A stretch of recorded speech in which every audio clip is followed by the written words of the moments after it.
하나님 말씀 봅니다. 로마서 6장 4절 말씀입니다. 다 함께 봉독하겠습니다.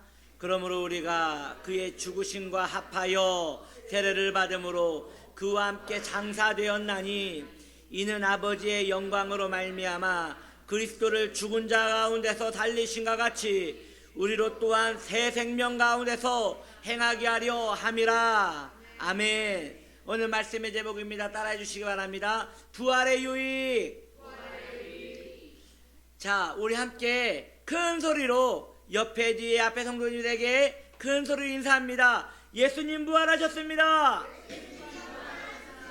한 번 더 합시다. 예수님 부활하셨습니다. 아멘. 우리는 월드컵을 볼 때에 대한민국 대표 선수가 상대편 골문을 열 때에 열광을 합니다. 엄청나지요. 그때 모든 사람들이 자신이 골을 넣은 것 같이 큰 명예를 느끼며 즐거워합니다. 그런데 말이죠, 일주일만 지나면 금세 시들어집니다. 그것에 대한 감동도 사라집니다. 그 선수가 연봉이 올라갔다는 소리도 듣고 그 선수가 좋은 곳에 스카웃 당했다는 소리를 듣는데 그것이 우리에게 기쁨이 되지 않아요. 골을 넣을 때는 그렇게 기뻤는데 이후에 그 선수가 좋은 일을 많이 받았다는 소리를 들어도 그 마음에, 우리 마음에 즐거움이 없어요. 왜일까요? 그 선수가 많은 연봉을 받는데 거기서 나한테 1원도 안 들어와요. 그 선수가 좋은 곳으로 스카웃을 가는데 나한테 비행기 티켓 안 줘요. 즉 실제적 유익은 내게 없다는 것이죠. 그저 대한민국 국민으로서 함께 나라의 명예를 위하여 기뻐했으나 그것이 실제적 유익은 될 수 없다는 것입니다. 그런데 말이죠, 이것을 우리에게 부활로 한번 적용해 볼까요? 예수님의 부활을 기뻐해요. 예수님 부활하셨대요. 기독교의 부활절이래요. 그런데 그것이 내게 유익이 되지 못한다면 그거 아무것도 아닌 것이에요. 내게 실제적인 유익이 있어야지 부활절이 나의 부활절 되는 것입니다. 그러므로 이 부활절이 예수님의 부활절 기뻐하는 것이면 무슨 의미가 있습니까? 나의 부활이어야지 기쁜 것이에요. 그러므로 오늘 우리는 이 부활절이 내게 주는 실제적인 유익이 무엇인가 이것을 알아보려 합니다. 첫째로 여러분 따라해 주시기 바랍니다. 예수님 부활 나의 부활입니다. 그렇습니다. 내가 부활하기 때문에 이 부활은 의미가 있는 것이에요. 예수님 부활 나의 부활이기 때문에 의미가 있는 것이지요. 예수님의 부활은 갑작스럽게 일어난 일이 아니에요. 우연하게 일어난 것이 아니에요. 성경의 약속이 성취된 것이에요. 즉 예수님의 부활은 예언이 성취된 것을 말하는 것입니다. 이에 대하여 시편 16편 10절은 이렇게 이야기하고 있습니다. 이는 주께서 내 영혼을 수월에 버리지 아니하시며 주의 거룩한 자를 멸망시키지 않으실 것임이니이다. 주님께서 우리 주님을, 하나님께서 우리 주님을 부활시킬 것이라는 약속입니다. 이 약속이 왜 중요합니까? 예수님의 부활은 예언의 성취입니다. 그러므로 예수님의 부활은 이루어진 예언입니다. 아멘. 그러면 나에게 일어나는 부활은 이루어질 예언이 되는 것입니다. 너무나 중요한 거예요. 예수님의 예언이 성취되었다면 나에게도 성취될 것이기 때문에 이것은 너무나 우리에게 복스럽고 좋은 소식이 되는 것입니다. 고린도전서 15장 20절은 이렇게 말합니다. 그러나 이제 그리스도께서 죽은 자 가운데서 다시 살아나사 잠자는 자들의 무엇이 되었대요? 첫열매가 되었다고 말하고 있습니다. 여러분, 이 첫열매를 우리식으로 바꾸면 뭐라고 바꿀 수 있을까요? 샘플. 우리 주님께서 첫열매가 되었다는 것은 나도 그 열매가 된다는 것을 말하는 것이에요. 그러므로 두려워하지 마십시오. 내가 부활을 할 수 있을 것인가 걱정하지 마십시오. 주님이 부활하셨다면 부활은 틀림없이 있는 것입니다. 그리고 그 부활이 주님으로 인하여 이루어졌다면 그분 안에 있는 성도에게도 일어나는 것입니다. 그러므로 우리는 예수님의 부활을 보며 능히 이렇게 생각할 수 있습니다. 다음은 내 차례구나. 다음은 나에게 일어날 놀라운 사건이 되겠구나. 그런데 말이죠, 우리는 여기에서 잠시 멈추어 진지하게 생각해야 할 것이 있습니다. 성도의 부활은 부활절 예배를 드린다고 일어나는 사건이 아닙니다. 성도의 부활은 말 그대로 성도에게 일어나는 일입니다. 성도만 받아 누릴 수 있는 은혜입니다. 그렇다면 부활을 생각하기 전에 우리는 무엇을 생각해야 할까요? 나는 성도인가? 나는 부활에 참여할 수 있는 성도인가? 이것부터 생각을 해야 한다는 것이지요. 그렇다면 성도는 무엇입니까? 성도는 누구입니까? 거듭난 사람이 성도입니다. 십자가를 만난 사람이 성도입니다.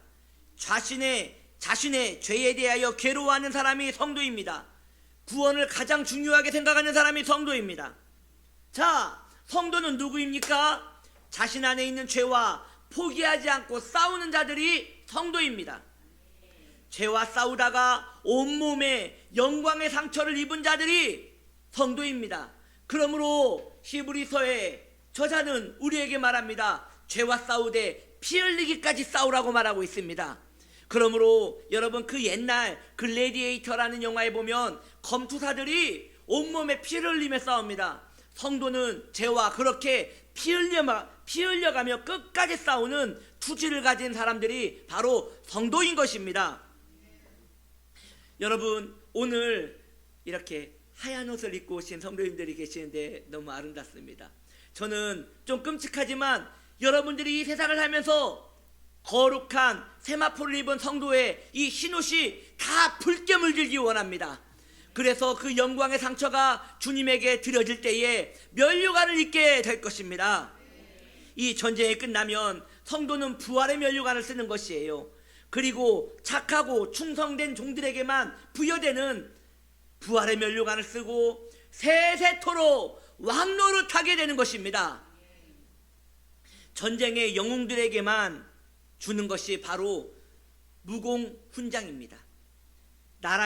나라가 용사들에게 영광을 하사하는 것이지요. 성도의 부활은 전쟁 영웅들에게 하사되는 무공훈장입니다. 그렇습니다. 부활은 용사들만 받아 누리는 승리의 면류관인 것이에요. 모든 성도는 그러므로 용사여야 합니다. 사자의 심장을 가진 그리스도의 용사들은 죄를 이기고 부활하신 예수님처럼 우리도 부활할 것입니다. 아멘. 두 번째입니다. 내 안에 새 생명이 있습니다. 이것이 우리의 유익입니다. 새 생명이 있다는 것은 반대로 옛 생명도 있다는 것이지요. 옛 생명은 무엇입니까? 하나님과 원수이며 사망의 권세에 놓여 있는 불쌍한 영혼들을 말하는 것입니다. 그들에게 예비된 곳은 뜨거운 불지옥과 악한 원수의 조롱밖에 없는 것입니다. 새 생명은 무엇입니까? 반대로 새 생명은 죽음을 이기는 힘입니다. 사망을 넘어서는 능력입니다. 예수님이 왜 부활하셨습니까?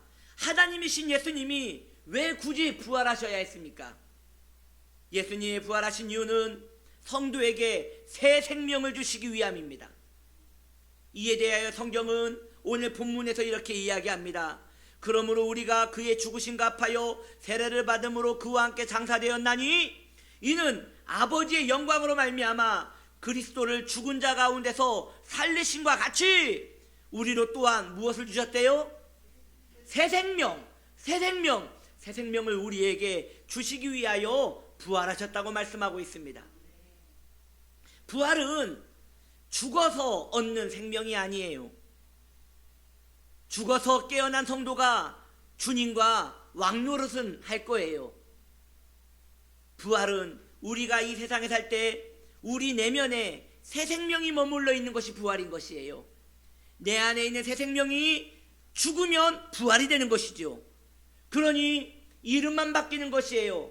내가 죽으면 부활이요, 살아있으면 새 생명이로다. 아멘. 그러므로 여러분, 부활이 이름이 바뀌어 생명으로 내 안에 머물러 있는데 그것이 약동하는 새 생명인 것입니다. 부활은 우리가 이 세상에 살 때 우리 내면에 새 생명으로 영원히 머물 것입니다. 그러므로 부활은 죽어서는 우리에게 면류관이 되겠으나 이 땅에서 살아갈 때는 성도답게 살아가는 생명의 약동이 될 것입니다. 예수님은 부활하실 때 사탄의 머리를 깨뜨렸습니다. 십자가에서 예수님은 여인의 자손이 뱀의 머리를 깨뜨린다는 그 약속을 성취하시기 위하여 사탄의 머리를 십자가에서 깨뜨렸습니다. 그 부활의 능력은 새 생명이라는 이름으로 우리 안에 있습니다. 그럼 여러분, 우리는 무엇을 하며 살아야 할까요? 우리는 마찬가지예요. 사탄의 머리를 깨뜨리며 사는 것이에요. 이것이 성도가 살아가는 방법인 것이에요. 독수리는 뱀을 보면 달려들어가 그 뱀을 높이 들어가 땅에 내팽개쳐 그 뱀을 쪼아먹습니다. 성도는 그렇게 새 생명을 입어서 예전에는 뱀을 보면 도망가기 바쁜 토끼와 같았다면 새 생명을 입은 성도는 독수리가 된 것이에요. 그때부터 뱀을 찾아다니는 것입니다. 그때부터 뱀을 쫓아가서 쪼아서 잡아먹는 것입니다. 이것이 새 생명을 가진 성도의 힘인 것이에요. 우리는 성경 사사기에서 권능의 장수 삼손을 알고 있습니다. 어느 날 삼손은 위협적인 큰 사자를 길거리에서 만납니다. 그러나 성경은 말합니다. 삼손이 그 큰 사자를 염소 새끼를 찢듯이 찢었느니라 라고 말하고 있습니다. 이후에 삼손은 자신의 일을 보고 돌아오는 길에 그 사자를 보러 왔습니다. 그런데 그 큰 사자 몸 안에 벌이 벌집을 진 것이에요.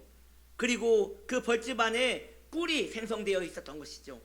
삼손은 그 꿀을 채취에다가 자신이 배불리 먹고 또한 그의 부모에게도 어디에서 땄다는 얘기를 하지 않고 그 꿀을 가져다 주었다고 말하고 있습니다. 이 놀라운 사건을 부활의 사건으로서 우리에게 적용해 보기 원합니다. 위대한 삼손이신 예수님께서는 사자 같은 사탄을 십자가에서 찢어 죽이셨습니다. 죽음의 상징 사탄이 죽은 곳에는 생명의 상징 꿀이 그 안에 머물러 있습니다. 그 꿀을 예수님은 우리에게 퍼다가 가져다 주십니다. 그 꿀을 먹는 자는 알게 될 것입니다. 사망이 떠나갔구나.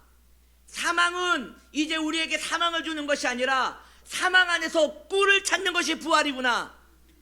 그러므로 우리는 죽음을 사모하게 됩니다. 왜냐하면 우리의 죽음은 부활이라는 꿀을 줄 것이기 때문입니다.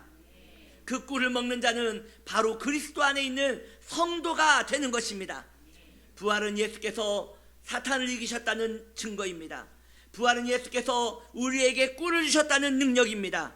그러므로 성도는 이 세상에서 생명이 충만하여 살 수 있는 것이에요. 사망은 찢겨서 죽었습니다. 성도에게 사망이 더 이상 왕노릇하지 못할 것입니다. 부활의 능력은 우리에게 새 생명이라는 씨앗으로 머물러 있습니다.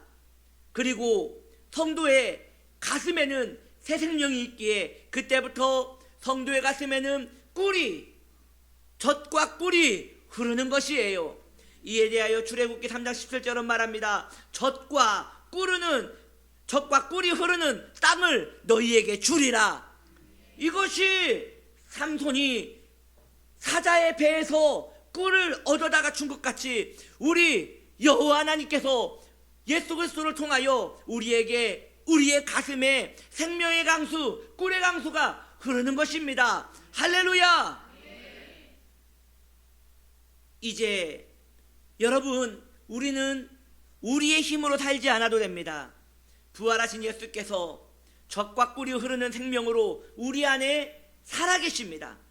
그 힘으로 삽시다. 그 힘을 의지합시다. 우리의 육체는 때가 되면 언젠가 죽을 것입니다. 그러나 우리는 그 후에 부활하여 영원히 살 것입니다. 우리가 선택할 수 있어요. 죽음의 육신을 여전히 품고 살 수도 있고, 이제 죽음을 넘어서서 새 생명으로 살 수도 있어요. 여러분에게 선택권이 있습니다. 여러분은 예전과 같이 옛사람으로 살겠습니까? 아니면 새 생명을 이어받은 자로서 이제 사탄을 공격하며 생명 넘치는 삶을 사시겠습니까? 여러분들에게 한 사람을 소개합니다. 이 사람은 성실해요. 그리고 검소해요. 그런데 운이 없는 거예요. 재능이 많은 사람인데 운이 따르지 않아서 좋은 직장을 얻지 못했어요. 그래서 월급을 100만 원밖에 받지 못해요. 더 안 좋은 일은 그 사람에게 가족이 7명이라는 것이에요. 그러니 누가 시키지도 않았는데 그 사람은 늘 움츠려 있습니다. 식탁에는 아주 오래된 반찬들만 조금씩 올라 있습니다. 때로 마트를 갑니다. 마트에 갔을 때 물건을 한 번에 사지 못합니다. 하나를 들고 몇 번을 돌려봅니다. 왜요? 더 가격이 낮은 것을 찾기 위해서 말이죠. 그러다가 저 멀리에서 유통기한 다 된 것이 싸게 판다는 소리를 들으면 달려가서 그것을 삽니다. 그날은 횡재한 것이에요. 그렇게 삶이 너무나 힘들게 하루하루 살아갑니다. 그런데요, 한 부호가 그 사람을 만났습니다. 그리고 그 사람의 그 부호는 눈이 날카로운 사람이기 때문에 그 사람의 하는 일을 보며 재능을 바로 발견했어요. 그리고 그 사람은 보석을 발견한 것처럼 이 사람을 데려다가 스카웃을 했고 자신의 재산을 투자하기 시작했습니다. 그때부터 그 사람은 원래 잘할 수 있는 일이었는데 자본이 없어서 못했었는데 이제 자본이 있으니 많은 일을 할 수 있게 되었습니다. 그때부터 월급이 3천만 원이 되었습니다. 아무도 그 사람에게 그렇게 하라고 말하지 않았습니다. 갑자기 마트를 가는데 가격표를 보지 않습니다. 막 담아요. 필요한 게 있으면 담아요. 식탁에는 7명의 가족이 풍성히 먹고 남을 만큼 늘 식탁이 왕의 잔치같이 버려져 있습니다. 만나는 사람도 달라집니다. 찾아가는 곳도 달라집니다. 모든 삶이 달라집니다. 무엇이 달라진 것입니까? 그 사람에게 가난이 있었지만 부요가 찾아오니 모든 환경이 바뀐 것이에요. 이것은 우리의 이야기입니다. 옛사람일 때는 늘 빌빌거리며 비참하게 죽음을 두려워하며 살았습니다. 이 땅이 전부인 것 같이 늘 두려워하며 살았습니다. 그런데 우리에게 영원한 왕이신 부요의 상징이신 그리스도께서 새 생명을 가지고 우리에게 들어오셨습니다. 우리에게 새 생명을 들어오심으로 우리 안에 새 생명이 임하였습니다. 이제 삶이 변하는 것이에요. 삶이 전과 같지 않은 것이에요. 만나는 사람이 달라지고 말하는 입술이 달라지고 삶의 모든 행태가 달라지고 모든 삶의 범위가 부유한 사람으로서 살아가게 되는 것입니다. 예수님의 생명이 우리 안에 임하였기 때문인 것입니다. 사랑하는 성도님들이요, 여러분 안에 새 생명이 있다면 이제 담대해질 것입니다. 이제 밝아질 것입니다. 이제 사랑할 여유가 생길 것입니다. 그리고 부활의 약속을 받은 자로서, 부활의 씨가 새 생명이 있는 자로서 이제 강하고 담대하게 살 것입니다. 사랑하는 성도님들이요, 좌절하지 마십시오. 세상은 우리에게 어떤 것도 할 수 없습니다. 왜냐? 부활의 생명이 우리에게 있기 때문입니다. 그래서 성경은 말합니다. 성도가 누구이냐? 세상이 감당하지 못할 용사라고 말하고 있습니다. 저는 우리 성도님들이 세상이 감당 못할 사람이란 걸 확신합니다. 왜냐하면 그리스도의 부활이 여러분 내면에 충만하게 자리 잡고 계시기 때문입니다. 여러분이요, 이것이 부활입니다. 이것이 부활입니다. 부활은 성도에게 실제적인 유익이 되는 것입니다. 손에 잡히는 것 같이 실제적인 유익인 것입니다. 우리에게 부활의 능력을 주신 영원한 그리스도를 찬양하는 주의 백성들 되시기를 예수님의 이름으로 축복합니다. 우리가 함께 기도하기 원합니다.